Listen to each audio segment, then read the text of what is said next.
around half of students fail the SBL exam. So we're here today to think about why that is. Why do people fail SBL? Now, Ben, you strike me as a really successful character. I've known you for years. Look at you in your nice jacket with your posh plants behind you. You are the epitome of success. Have you ever failed at anything? Like, do you fail at things in life? Rarely, actually. I am as successful Rarely. as I look. Oh, yeah, okay. And as arrogant. No, I fail. The thing that really annoys me, actually, that I do terribly, is I keep scraping the alloy wheels on my car. No.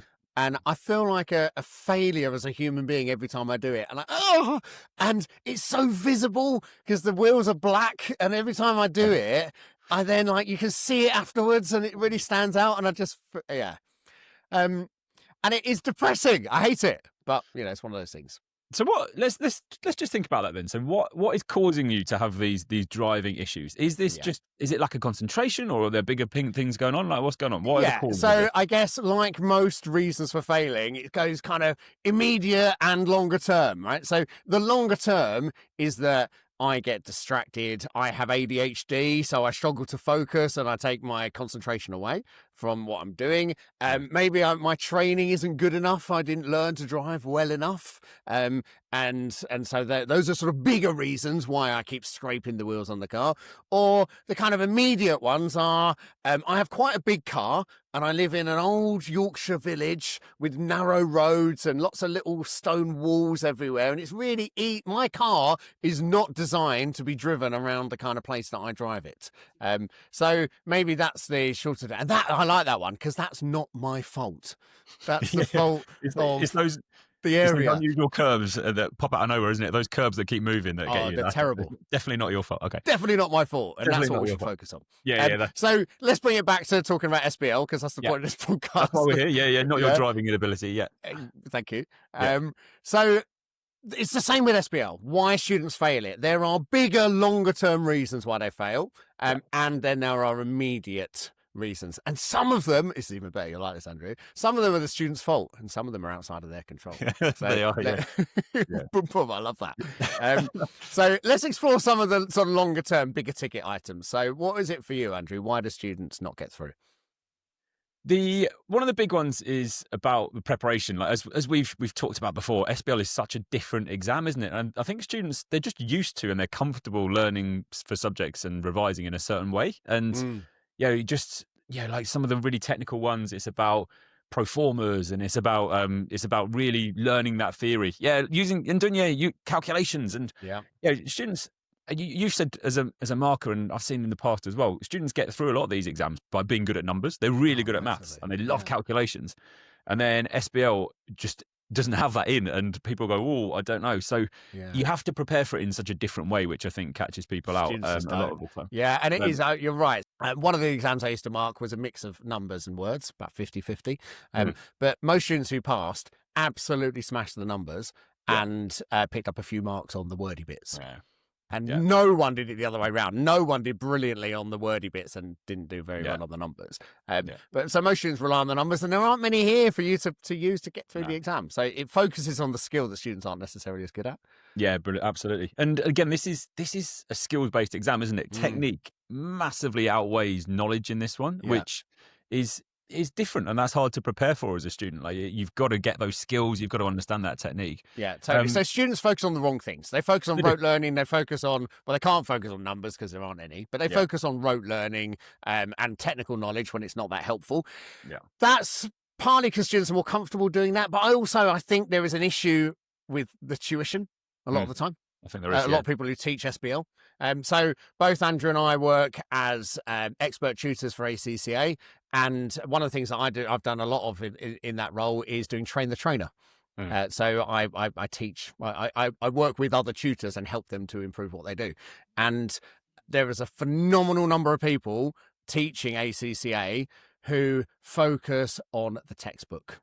You focus on explaining the models and giving you loads of background and context about the models. Who is Michael Porter?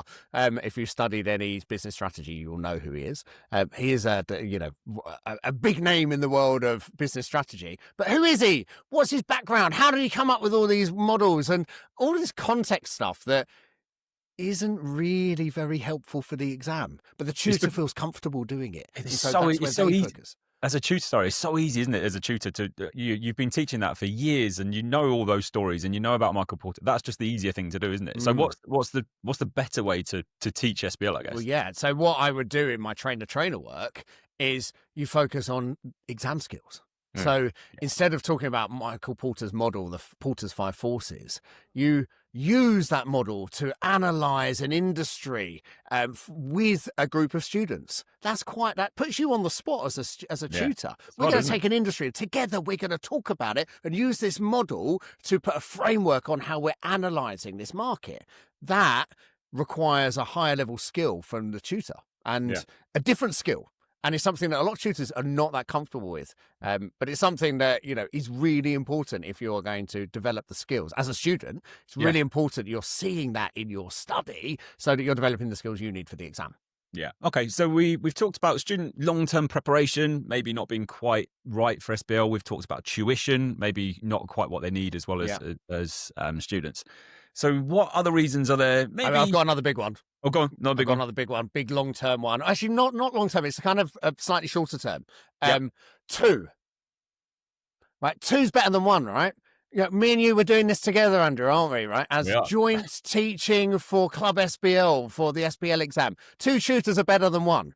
Right? You're going to draw on both of our experience. But 2 exams at this level is definitely not better than 1. So many students make the terrible choice of choosing to do SBL alongside another exam. And that is a recipe for failing. Do you think that's them underestimating SBL slightly? Maybe. Their friends might have said it's easy. There's not that much, or easier than some of the others. There's not that much study you've got to do anyway. Don't worry about it. But the problem with doing 2 together is that it spreads you really thinly, particularly in the key revision period, the few weeks running up until the exam. You're going to have a lot to do for SBL in those few weeks running up to the exam, particularly once the actual case study, the preceding information is released. And that's going to take you out of studying for your other paper. Or what generally happens, in my experience, is that the other paper is more technical. The other paper is, let's say, AFM, like your one, Andrew, or ATX or something, or SBR, the Strategic Business Reporting paper. Those exams are more comfortable for the student. They're more used to that sort of study. So they focus on the technical exam more, and they don't really do much for SBL. And it all goes wrong as a result. Yeah. And then, as you said, it's a good point. The pre-scene coming out 2 weeks before the exam. Suddenly everyone's like, oh, we've got to do SBL, and then that probably distracts from the other one, and so there's a risk you fail both, isn't it? Like that, that's a common thing. People try so to often. And I saw it. Yeah, I've seen it a few times, and you think if you just done one of them and then the other, you were good enough to pass, but you spread yourself over 2 papers, so you failed both. So you really regret. You did it probably to qualify more quickly, but actually you're going to take longer now. And all that stress and all that everything else. Okay, so 3 big ones there, sort of longer term. What about on the day? Maybe more, a little bit more like in the short term. So this is you blaming the curbs. This is you doing all this stuff when you scrape your eyes. On exam day, things can easily go wrong, right? Yeah. But where students fail, and this is all stuff that the examiner says in every set of examiner's comments. Students who fail often write very generic answers, bland. They're kind of like they've memorized all this stuff and then they regurgitate it onto the page. If you feel like you are writing something that you have completely pre-learned, it's not going to score. You have to tailor it to the actual scenario, the case study, using the information you're given in the exam, bring it together with the preceding information to answer the question that has been set. That's a high-level skill, and a lot of students don't do it in the exam, so they have bland, generic answers. Yeah, that regurgitating noise is going to stick with me for a long time, by the way. Right? But hopefully students will remember, right? You can't do what Ben did. No regurgitation. Don't be sick. Don't be sick in the exam. It's terrible. Don't be sick. No, none of that. What I've read in an examiner report recently, and again, happens every time, is people copying and pasting from the exhibits, not adding any value, just copying and pasting and thinking this will do. And again, you just can't do that, can you? So absolutely. And actually, I think you actually can't do that now. They've changed the exam software, so you can't copy and paste. I think even still, or maybe even typing out. Then if you can't physically, they'll type out big chunks of it. And I mean, this might derail us a bit, but a story from my marking days. When I was marking a student's exam, I was like reading it and giving it marks. I was like, this is written so well. It's so professional. I can't believe that the student is writing this well. And I'm looking for things to give it marks. Oh, that's a mark. There's some credit there. What the student had done is typed out the entire exam paper into their answer. So they just typed out the exhibits and the requirements into the answer. So you think of this? Yeah, this is So what on earth have they done that for? And it's because they didn't want to spend. I guess they didn't want to just walk out of the exam without doing anything. They want to appear that they're really smashing this to the people all around them. Wow. But Okay. Bizarre. Not going to earn marks in SBL. Yeah. Any other top tips, like, or things that you've seen as to why students fail SBL? Writing style, waffly. Writing, making it hard for this. So students going off on random tangents and writing loads of text that isn't relevant, not writing a focused answer. Yeah. But on that waffle point, Andrew, we've kind of overrun. We're trying to set ourselves a little limit of 10 minutes for each of these videos, and we've overrun already. Let's cut the waffle. So hope you found this one useful about why students fail SBL. And if you want to get more of our advice and tips that's going to help you to pass SBL, then subscribe to our channel and you'll get notified when we release even more of this great content for you. Best of luck for the exam.